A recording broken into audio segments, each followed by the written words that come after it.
Jean-Claude Pérez.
Allez, mes amis.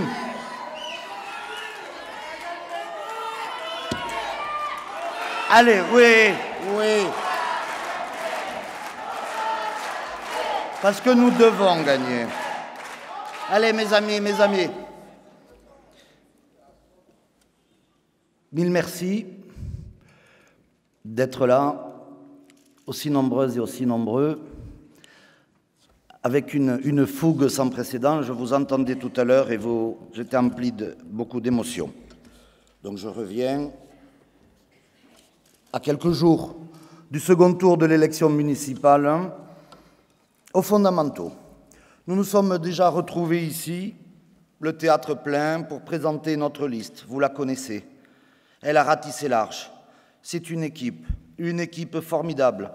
Pour beaucoup d'entre eux, ce sont des sortants qui ont 4 ans de mandature au service des autres. Et ils sont là, groupés, ils y croient. Ils n'y croient pas pour eux-mêmes, et je vais vous en parler, ils y croient pour vous toutes et vous tous. Puis nous nous sommes retrouvés au Hall.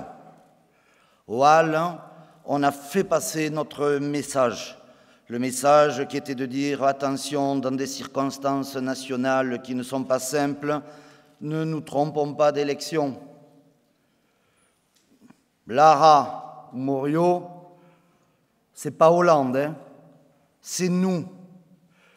Et ce soir, avant ce second tour, je voudrais vous dire une chose. La vie de Pérez, elle n'a aucune importance pour vous. Hein. J'ai eu le privilège, la joie, tout le monde ne l'a pas, de siéger à l'Assemblée nationale, et ça fait 17 ans.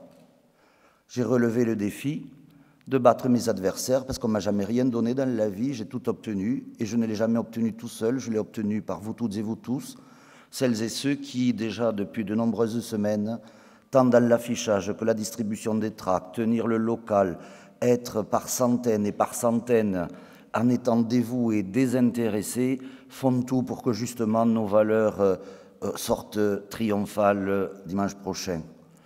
Donc au moment où notre adversaire principal s'exprime à la structure réceptive, lui, c'est un défi personnel. Il a été chassé en 2009 par les Carcassonnaises et les Carcassonnais, et il veut revenir. Sans valeur, sans structuration, sans rien, et je vais vous en parler, mais lui, avec Isabelle Cheza, le but, c'est de revenir à l'hôtel de Roland, qu'importe le projet, qu'importe l'avenir des Carcassonnaises et des Carcassonnais, qu'importe tout cela, c'est eux. Ce soir, ne pensez pas à Pérez, il a sa vie. Pensez plutôt à celles et ceux qui sont sans emploi. Pensez plutôt à celles et ceux qui ont du mal encore à trouver un logement décent. Pensez surtout à celles et ceux qui se disent « Eh bien, moi, je croyais que j'aurais eu une vie comme mes grands-parents, mes arrière-grands-parents. Chaque fois, c'était une vie meilleure. Et aujourd'hui, en temps de crise, on se pose la question de se demander, pour mes enfants et mes petits-enfants, est-ce que je vais pouvoir payer mes traites? Est-ce que si d'aventure, comme les Pilpas, il m'arrive un sale coup, que va devenir ma vie? C'est à elle et à eux ce soir qu'il faut penser. Il ne faut pas penser à Tarlier. Tarlier, lui aussi, il a sa vie. C'était l'avocat des droits de l'homme, il préside l'AGLO, mais on a réussi notre vie à titre personnel. Ce n'est pas nous qui sommes le plus à plaindre. Ce n'est pas le docteur Martinez, grand cancérologue, donc on connaît la générosité de cœur. Cette petite dame de 1,50 m, elle va me... Vous connaissez le caractère de Marilyn. Elle va bien prendre ce que je suis en train de lui dire, mais par contre, si elle est d'1,50 m, son cœur, lui, pèse plus de 150 kilos.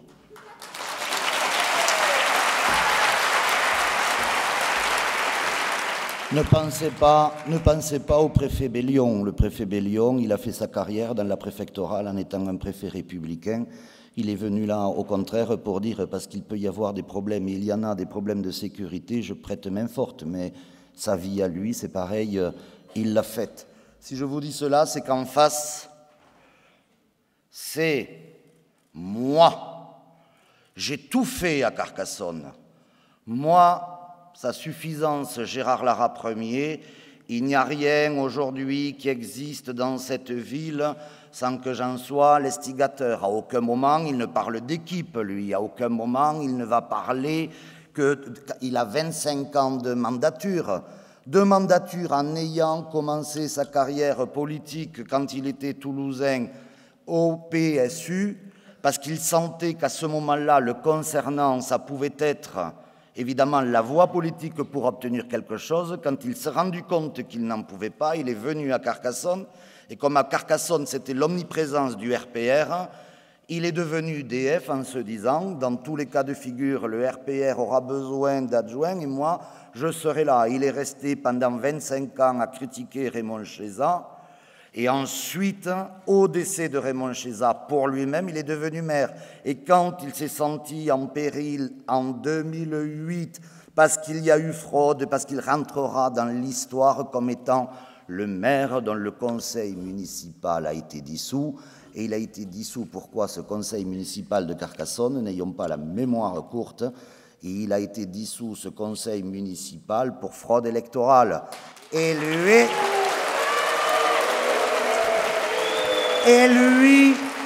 lui n'assume rien, mais alors là, rien du tout. Je n'ai rien fait, je n'étais au courant de rien. Comment vous voulez qu'à la place que j'occupe aujourd'hui, on puisse me dire que si d'aventure mon chauffeur faisait des fausses procurations, que ma famille était inscrite en masse sur les listes électorales alors qu'ils n'habitent pas Carcassonne et qu'ils habitent Toulouse, que sa plus proche collaboratrice, puisqu'il cumulait le mandat de maire et de président d'Aglo, et sa collaboratrice à l'Aglo qui a fait des fausses procurations, il ne le savait pas. Mais à la place que j'occupe aujourd'hui, mais Louis, Nanou, je sais ce qu'ils font, et s'ils le font, c'est que je leur ai demandé de le faire.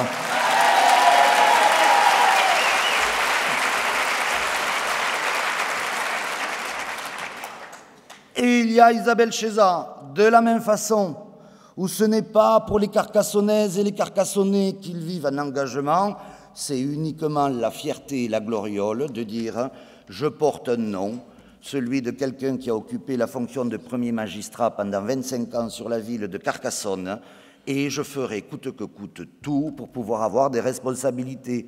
Je l'ai déjà dit, elle a été assistante parlementaire, elle est rentrée à la Lyonnaise des Eaux, elle a été conseillère municipale, adjointe, vice-présidente de l'Aglo, vice-présidente du conseil régional avec les voix du Front National. Ce qu'elle a fait hier, elle le fera demain. Et donc, et c'est pour cela que dans les coups de trompette, vous ne les aurez pas trop dans mes propos ce soir, je vous dis, Pérez, Tarlier, Garino, Cornuet, Martinez, Bellion, Aquila, notre vie, elle est faite. Nous sommes à la croisée des chemins. Nous sommes à la croisée des chemins parce que le scrutin de dimanche, c'est 50-50. Et ça se jouera peu. Ça se jouera peu. Il y a d'un côté ceux qui ont soif de revanche, le mariage forcé, la volonté délibérée « passe-moi le sel, je te passe le poivre », puisque le plus important, c'est d'arriver à l'hôtel de Roland. Quand nous serons à l'hôtel de Roland, qu'allons-nous faire? On s'en fout, l'important, c'est que nous y soyons. Il y a d'un côté celles et ceux qui peuvent, l'espace d'un instant, avoir basculé sur les valeurs républicaines avec d'autres qui ont déjà épousé toutes les idées. Je vous rappelle que Gérard Lara, quand malheureusement, au décès de Raymond Chéza, est devenu maire de Carcassonne, a dit « Ma mandature, ce sera une rupture. Je ne veux plus des clans, des copains et des coquins, telle qu'était la mandature de Chéza. » C'était une rupture et il y a 2 jours, comme moi, vous l'avez entendu dire « Je suis le fils spirituel de Raymond Chéza ».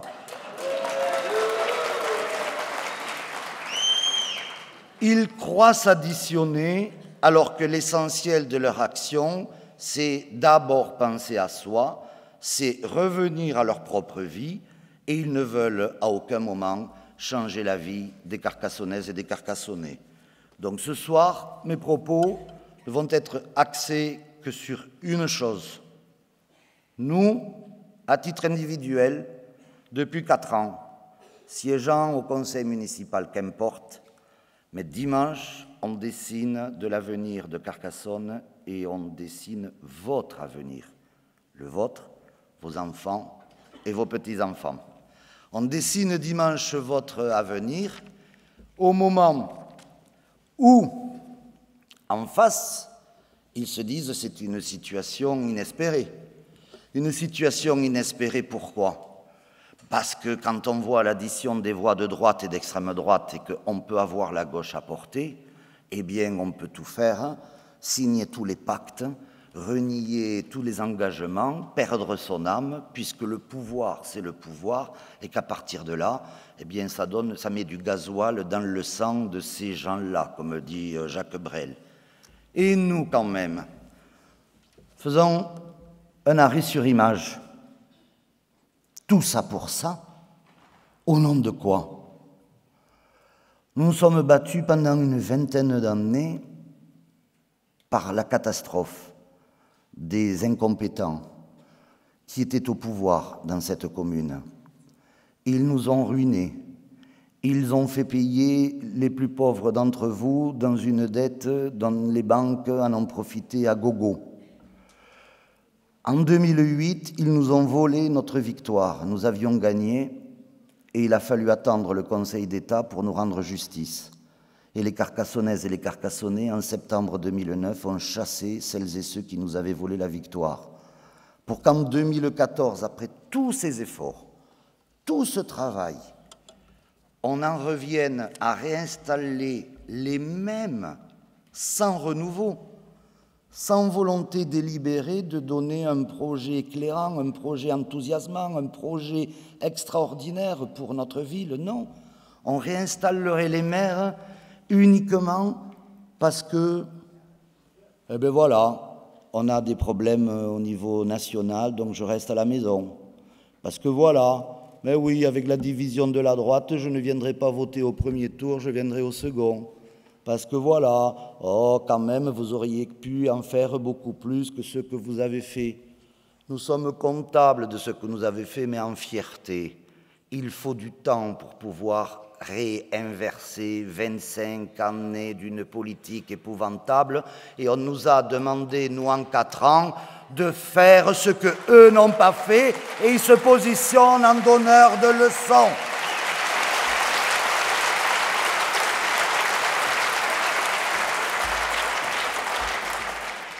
Et nous ne sommes pas seuls. Nous ne sommes pas seuls. Amandine Carazoni, tête de liste de la liste Carcassonne, la citoyenne, ce soir, m'a demandé de vous lire un texte qu'elle a rédigé. Et je le fais bien volontiers. C'est Amandine qui parle. Nous avons engagé une démarche collective avec Carcassonne, la citoyenne, qui, nous l'espérons, sera porteuse d'avenir. En tant qu'élus communistes, nous avons, avec Mylène Vessantini, exprimé un certain nombre de désaccords avec la majorité municipale actuelle. Pour autant, nous ne sommes pas nostalgiques des gestions de droite passée, urbanisme anarchique, faisant les choux gras des promoteurs privés, retard sur l'entretien de la voirie, logements sociaux en panne. Si beaucoup reste à faire, nous avons aussi pu apprécier les reprises en régie directe de la restauration scolaire, du camping, le soutien au chapeau rouge, le soutien au projet de SCOP de la Fabrique du Sud, Expilpa, la rénovation d'infrastructures sportives de la MJC, la création de l'école de Macquens, d'une nouvelle crèche, la valorisation de notre patrimoine. Les renoncements du gouvernement Hollande ont aussi pesé sur ce scrutin. Plus que jamais, nous avons besoin de faire grandir les mesures de justice sociale, de protection de l'environnement et de démocratie. Dans nos quartiers, nos hameaux, ce n'est pas le retour de la droite UMP et de ses alliés, et encore moins l'installation du FN qui favorisera les liens sociaux et la lutte contre les politiques d'austérité. À titre personnel, je ne choisirai pas la politique du pire. Sans nier nos désaccords, j'utiliserai le bulletin de Jean-Claude Pérez pour ce second tour de l'élection municipale à Carcassonne.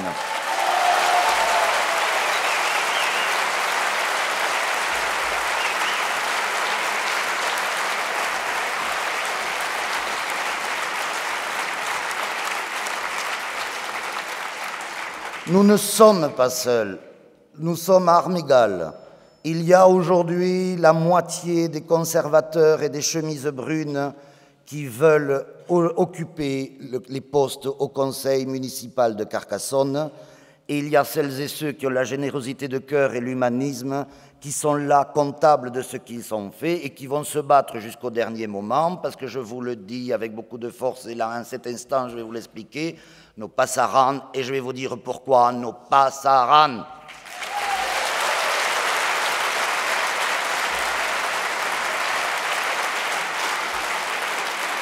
Ils ne passeront pas, ils ne peuvent pas passer. C'est une question d'histoire de notre belle ville de Carcassonne. Imaginez-vous un conseil municipal début avril dont les 80% seraient composés de la droite réactionnaire de Madame Cheza, ajoutée avec la droite opportuniste de Monsieur Lara, comme il est, comme il a toujours été, froid de la tête aux pieds, sans âme, uniquement jouant son propre avenir, avec suffisance et arrogance, ne jamais jouant collectif, et avec toujours en tête, c'est moi qui l'ai fait, c'est moi qui l'ai fait, c'est moi qui vais le faire. Non, Morio, il ne veut pas d'une statue de Charlemagne à Carcassonne, il veut une statue de Gérard Lara, se considérant supérieur et meilleur que les autres.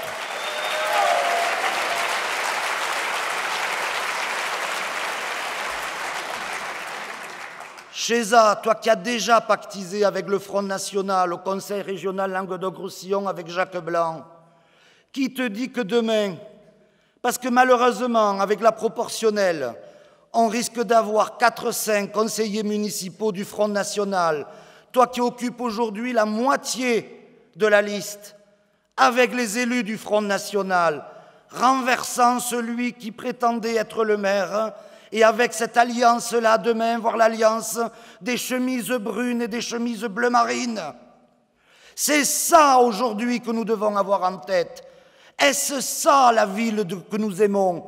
Est-ce ça le Carcassonne que nous aimons? Est-ce que ça, ce que nous voulons pour nos enfants et nos petits-enfants? Nous sommes à la croisée des chemins. L'important pour nous, et au regard de ce qui a été fait, c'est de ne pas attendre sans réagir que dimanche s'opère.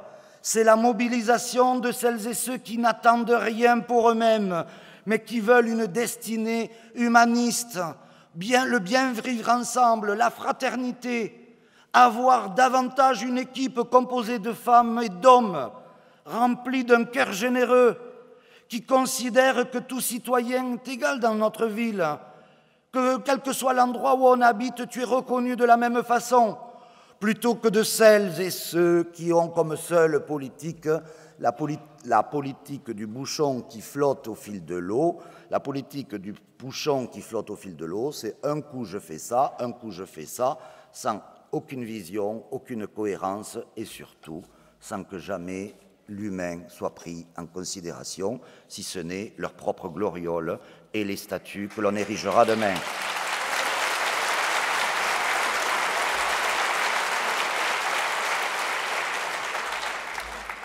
Et s'il y a la droite, et s'il y a l'extrême, et s'il y a la droite, nous avons en embuscade l'extrême droite. En grand politologue qu'il est, Lara, la veille même du premier tour, a déclaré « Je ne crois pas à une montée considérable du Front National à Carcassonne. Toutes les listes de droite au premier tour vont complètement anesthésier le Front National. Il ne fera pas grand-chose. » C'est un grand politologue. Hein. Tout Carcassonne nous disait attention au Front National. Personne ne rit quand on évoque ce thème. Au contraire, même, on a des frissons. Et lui, quand il répondait cela, c'était pourquoi, d'après vous? Non pas parce qu'il ne le sentait pas, la montée du Front National. Tout le monde la sentait, la montée du Front National. Quand on est en crise, quand il y a de telles difficultés, malheureusement, on sait que beaucoup se réfugient dans ces votes épouvantables. Mais il disait cela tout simplement parce que ça évitait que les journalistes lui posent la question quelles sont vos relations vous-même avec le Front National. Quand il disait il n'existe pas, on n'allait pas plus loin, on ne lui posait pas la question mais quelles sont vos relations. Il fait 18%, le Front National en fait 22%, il est en embuscade. Vous avez Moriot qui demain sur la presse va pérorer encore en disant j'ai encore des réservoirs de voix parce que dans les déçus de cette union factice de la carpe et du lapin, celles et ceux qui ne sont là que uniquement « passe-moi le sel, je te passe le poivre » peuvent, parce qu'il y aura des mécontents, se réfugier dans l'extrême droite. Et nous avons donc une extrême droite à Carcassonne qui est épouvantable, puisque, après le premier tour, c'est la seconde formation politique de notre ville. Et donc, pendant que je préparais cet après-midi mon discours, même si je n'ai pas de notes écrites, je me disais, comment évoquer la question de l'extrême droite? Beaucoup de jeunes, malheureusement, et c'est ainsi, se réfugient dans ce vote-là. Comment expliquer? Comment convaincre? Comment dire que les angoisses d'une vie, les problèmes de logement, les problèmes d'emploi, les problèmes de sécurité, les problèmes que l'on rencontre aujourd'hui, comment leur dire n'utilisez pas ce vote parce que ce vote-là, c'est le vote du sang et des larmes. Et je vous avoue que j'ai été dans l'incapacité chronique d'arriver à trouver des arguments. Et puis, l'espace d'un instant, je me suis réfugié dans la poésie et je me suis dit, toi, Pérez, tu n'arriveras pas à le faire, hein, mais Jean Ferrat, dans Nuit et brouillard, fera passer son message. Et je vous accorde, et je vous demande de m'accorder, 3 minutes d'un texte. Ils étaient 20 et 100, ils étaient des milliers, nus et maigres tremblants dans ces wagons plombés, qui déchiraient la nuit de leurs ongles battants. Ils étaient des milliers, ils étaient 20 et 100. Ils se croyaient des hommes, n'étaient plus que des nombres. Depuis longtemps, leur dé avait été jeté. Dès que la main retombe, il ne reste qu'une ombre. Ils ne devaient jamais plus revoir un été. La fuite monotone et sans hâte du temps, survivre encore un jour, une heure obstinément. Combien de tours de roue, d'arrêts et de départs qui n'en finissent pas de distiller l'espoir.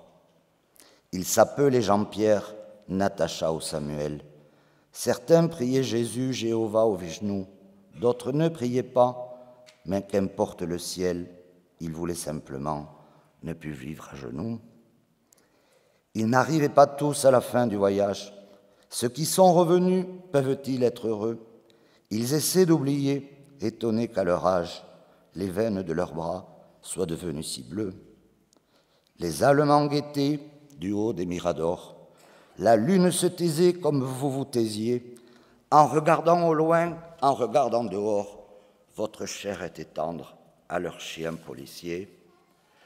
On me dit à présent que ces mots n'ont plus cours, qu'il vaut mieux ne chanter que des chansons d'amour, que le sang sèche vite en entrant dans l'histoire et qu'il ne sert à rien de prendre une guitare. Mais qui est donc de taille à pouvoir m'arrêter? L'ombre s'est faite humaine, aujourd'hui c'est l'été. Je twisterai les mots s'il fallait les twister, pour qu'un jour les enfants sachent qui vous étiez.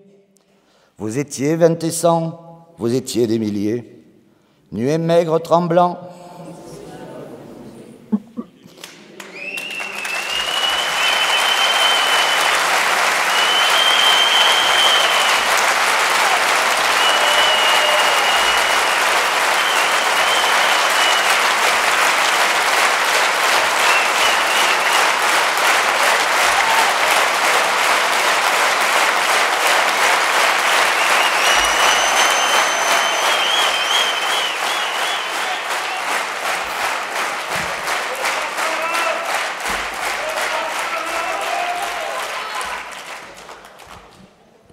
Non, mes amis, dimanche, ce n'est pas pour l'équipe actuelle du conseil municipal qu'il faut se battre. Dimanche, c'est pour le sens de l'histoire. Dimanche, c'est qu'allons-nous dessiner pour les 10 prochaines années. Dimanche, c'est apporter le soutien à celles et ceux qui, en générosité de cœur, en volonté délibérée, se dire dans une ville qu'est-ce qu'on veut comme maire. Est-ce qu'on veut un maire humain, généreux? Est-ce qu'on veut un maire ouvert aux autres? Est-ce qu'on veut un maire qui toujours va se porter vers celle ou celui qui rencontre des difficultés ou celui qui n'aura que d'une chose à faire, c'est se regarder dans un miroir en se disant « suis-je toujours le plus beau ?» C'est ça, dimanche, la croisée des chemins, parce que au travers des actions que nous avons engagées, les actions que nous avons engagées, et je prends le premier thème parce qu'il va être fondamental selon le résultat du second tour. Si l'on commence à prendre le thème de la culture, bien sûr que nous concevons la culture pour tous comme étant l'émancipation culturelle, l'émancipation citoyenne, celle qui permet d'être un citoyen critique.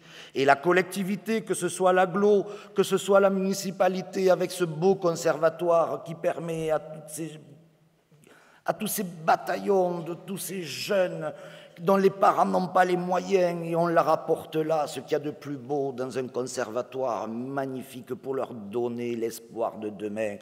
Avec grain d'ail, avec grain de sel, avec tout cela, c'est la même chose. Mais n'oubliez pas non plus qu'au-delà de l'action directe de la municipalité, nous avons aidé les associations culturelles qui œuvrent elles-mêmes au nom de cette philosophie extraordinaire et qui rassemble ces générations de jeunes créatifs qui, dans le domaine de la danse, du théâtre, du chant, de tout cela, avec le chapeau rouge par exemple, avec la photographie, avec la danse, on fait un boulot magnifique. Et d'un revers de main, tout cela serait terminé. Ce serait terminé dans le domaine du social, au-delà de la compétence de l'agglo et de la ville, sur le côté, évidemment, traditionnel de la collectivité. Mais je pense à cet instant à tous ces centaines de bénévoles de Carcassonne Solidarité, dévoués, bénévoles, qui ne touchent pas un sou et qui passent leur journée à rendre service, à aider son prochain, à se dire voilà, la mamie, elle a ses enfants qui travaillent ailleurs, elle est toute seule à Carcassonne et elle est dépassée quand elle reçoit des documents administratifs et elle ne sait pas quel sein se vouer, eh bien elle va à Carcassonne Solidarité où le bénévole lui dit, ben voilà, moi je suis retraité parce que j'étais dans l'administration, j'avais tel ou tel poste, eh bien moi madame, je vous aide. Et Carcassonne Solidarité, ce sera terminé. La culture, le social, les questions de logement, toutes ces questions-là ne seront qu'à la gloire d'un seul homme qui voudra ériger une statue et tant d'énergie déployée depuis tant d'années me fait dire que ne vous battez pas pour celles et ceux qui vont se siéger au conseil municipal, battez-vous pour vous-même, vos enfants et vos petits-enfants, parce que dès 83, dans les quartiers de la ville, ce sera terminé les centres sociaux, ce sera terminé le lien social, ce sera terminé essayer de mettre le médiateur, l'assistant social, celui ou celle qui, en termes de prévention, parce que si on a la répression en tête, la prévention est essentielle pour garder une société en harmonie, pour garder des concitoyens fraternellement unis, pour tout faire justement parce que la vie a tellement donné de difficultés qu'on a besoin de l'aide de celles et ceux qui, avec compétence, seront là, les assistants, les médiateurs dans le quartier pour remettre des populations qui n'avaient pas l'habitude d'être ensemble, de pouvoir sortir d'un ghetto et au contraire, avec notre culture républicaine, pouvoir demain s'insérer merveilleusement bien dans notre ville. Il ne s'agit pas de mener une politique en jetant l'anathème, en disant les problèmes viennent de tel ou tel quartier et il s'agit d'y mettre de la répression pour que ça cesse. Quand on a l'humain d'abord, on commence évidemment à rappeler les règles qui sont celles des devoirs. Le devoir, c'est que quand tu commets une faute, il doit y avoir une sanction, mais il y a quand même le droit, et c'est pour cela que nous avons ensemble cette communauté d'opinion dans nos cœurs, qui est de dire que la prévention est essentielle et que justement, quand les gens sont en difficulté, n'écartons pas celles et ceux qui travaillent sur cette prévention. Au second tour des municipales, tout cela serait terminé, tout cela serait arrêté. C'est fini. Ce serait fini de tous les engagements, ce serait fini du travail qui a été fait. La culture, la solidarité, le logement, tout ce qui dans notre vie quotidienne nous concerne, ce serait terminé. Je n'y crois pas. Je ne fais pas un discours pour vous démoraliser. Je ne fais pas un discours... Je ne fais pas un discours pour rappeler à je ne sais trop quoi. Je fais un discours ici parce que je ne fais pas de la politique pour passer du temps. Le maire de Carcassonne que je suis, il fait de la politique pour essayer à sa petite tâche de rendre la vie plus agréable de ses concitoyens. La sienne de vie, elle ne regarde personne. Moi, je passe mon temps à mon niveau à faire cela. Et moi, je ne suis pas seul. Et moi, j'ai une équipe. Et moi, j'ai un groupe où on partage les mêmes valeurs. On a ensemble, nous, c'est pas le tripatouillage, la magouille. On a une ligne, elle est au plus profond, on est tombé dedans presque pour tous quand on y était petit. Et cette façon de faire et de vivre la politique, elle est rectiligne, elle est propre. On ne fraude pas, nous. On ne triche pas, nous. On est là, nous, avec notre bonne volonté, et on est même très souvent, je le reconnais, trop modeste, parce qu'on rappelle que tout ce qu'on touche, des fois, ne se transforme pas en or. Tout ce qu'on a fait dans les 5 dernières années, il y a tant à faire. Mais nous avons une volonté farouche au plus profond de nous-mêmes de continuer, parce qu'on sent cette ville changer. On la sent aujourd'hui vouloir prendre son élan.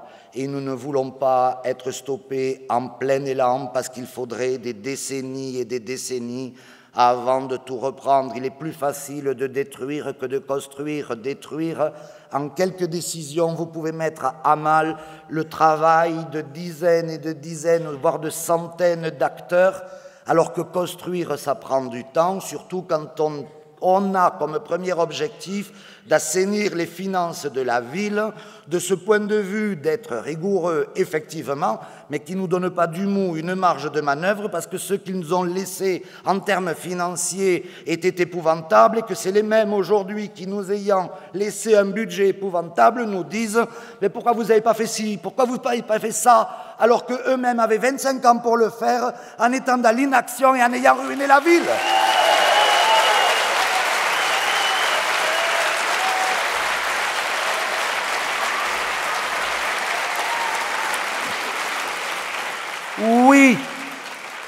Oui, nous avons des valeurs.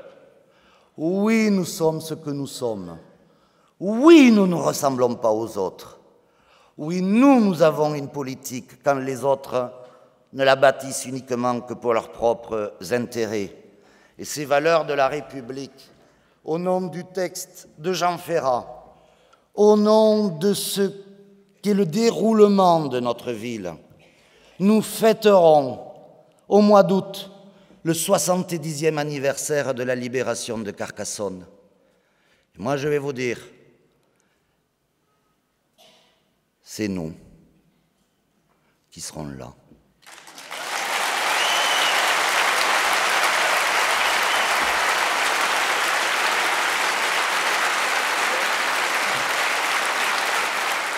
Parce qu'on le mérite. Parce qu'on le mérite. Parce qu'on sera dans l'affiliation directe. Parce que quand on va vivre des moments d'intense émotion à ce 70e anniversaire, on aura une pensée pour les nôtres, parce que les nôtres y étaient et que ceux d'en face n'y étaient pas. On aura une pensée pour ces jeunes de 20 ans qui sont allés courir une aventure épouvantable. Et ce soir, je dédie ce meeting à ce jeune il avait 20 ans, il y a 70 ans, Florentin Mendizabal. Et ils sont partis nombreux. Mendizabal, Jean Bringer, Aimé Ramon. Et ils ont vu le copain à côté ne plus se relever. Ils ont tout fait pour que Carcassonne soit libre.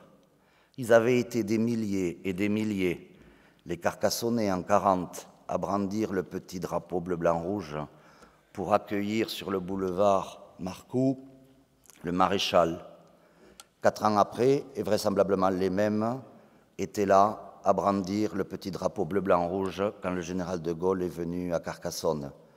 Il a fallu de la force à ceux qui avaient 20 ans, 30 ans, pour retourner l'opinion, parce que certains s'étaient égarés, comme aujourd'hui, certains s'égarent sur des votes extrémistes.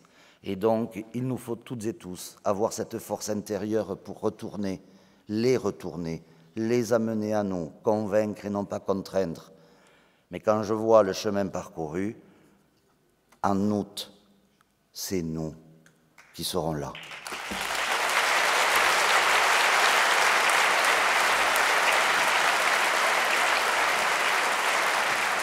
Au regard de l'histoire, au regard de notre bilan, au regard de l'héritage qu'ils nous ont laissé, au regard de ce que nous portons au plus profond de nous-mêmes, mais qui, ici, dans cette salle, a envie de baisser la tête, de baisser les yeux? Qui, ici, n'est pas fier de se retrouver dans ce théâtre municipal en se disant « mais une élection, ce n'est pas uniquement le nombre d'affiches que l'on colle ou le nombre de tracts que l'on distribue.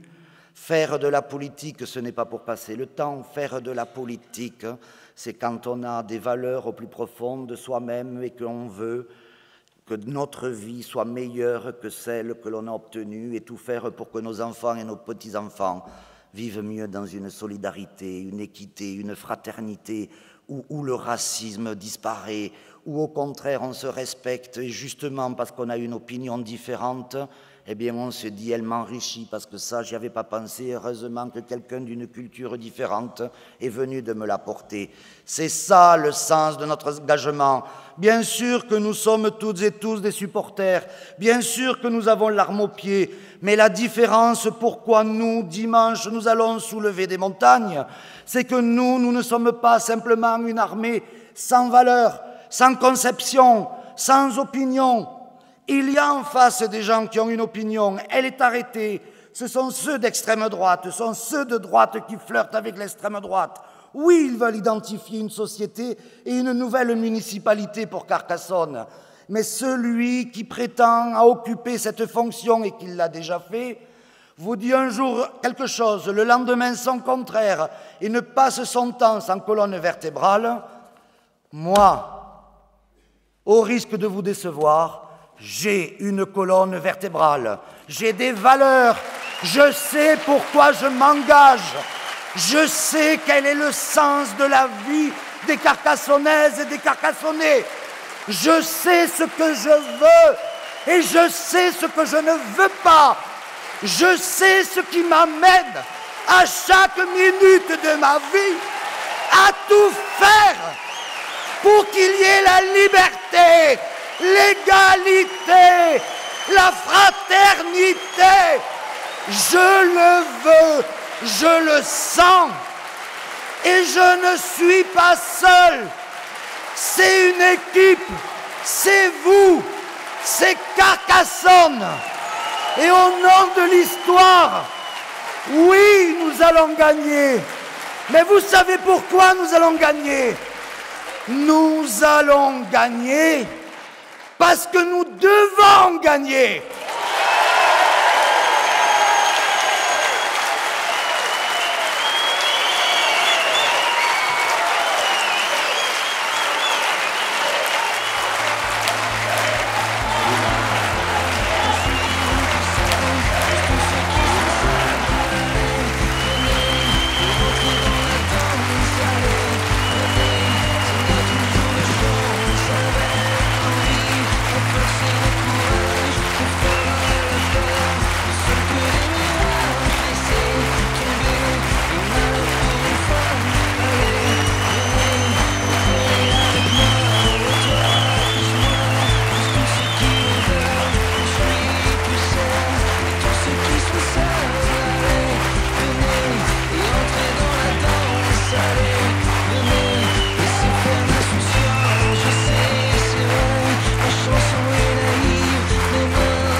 Écoutez Harlem au coin de Manhattan, on ira rougir le thé. Dans les souks à Amman, on ira nager dans le lit du fleuve Sénégal. Et on verra brûler bomber sous un feu de Bengale. On ira gratter le ciel en dessous de Kyoto. On ira sentir Yobat au cœur de Janeiro. On lèvera nos yeux sur le plafond de la chapelle Sixtine. Et on lèvera nos verres dans le café Pushkin. Oh, quelle est belle notre chance, aux mille couleurs de l'être humain, mélangés de nos différences, à la croisée des destins. Vous êtes les étoiles, nous sommes